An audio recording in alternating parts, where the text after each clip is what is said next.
كما هو واضح إخواني الكرام أن رومان رينز ستكون عودته في عرض سمر سلام.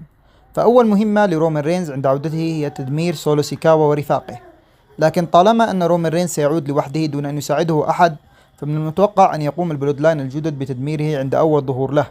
ولكن ستحدث مقابلة بين سولو ورومان رينز في أحد عروض سماك داون، وعندما يقرر سولو ورفاقه مهاجمة رومان رينز، فجأة زيلا فاتو يظهر ويقوم بمساعدة رومان رينز، وستكون هي فقرة المين إيفنت لعرض سماك داون. من المتوقع أيضا إخوتي الكرام ظهور جيمي أوسو، فبحسب بعض الأخبار التي تسربت أن جيمي أوسو سيعود بعد عرض سمر سلام، وأنه قد تعافى من الإصابة تماما. وبكل تأكيد جيمي سيهاجم سولو سيكاوا بسبب غدره به كما لاحظنا سابقا.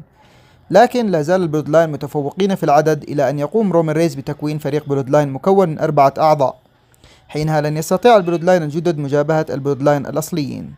بالنسبة لموضوع كودي رودز، فمن المحتمل أن يغدر به راندي أورتن ويتم تحديد نزال بينهم، وذلك بعد أن تنتهي مشكلتهم مع البلود لاين. وأعتقد أن مشكلتهم مع البلود لاين ستنتهي في عرض سمر سلام أو بعد عودة رومان رينز. وختاما نكون قد وصلنا لنهاية هذا الفيديو، فإن أعجبكم فلا تنسوا الإعجاب به ووضع توقعاتكم وآرائكم الجميلة لما سيحدث في عرض سمر سلام. واستودعكم الله، والسلام عليكم ورحمة الله وبركاته.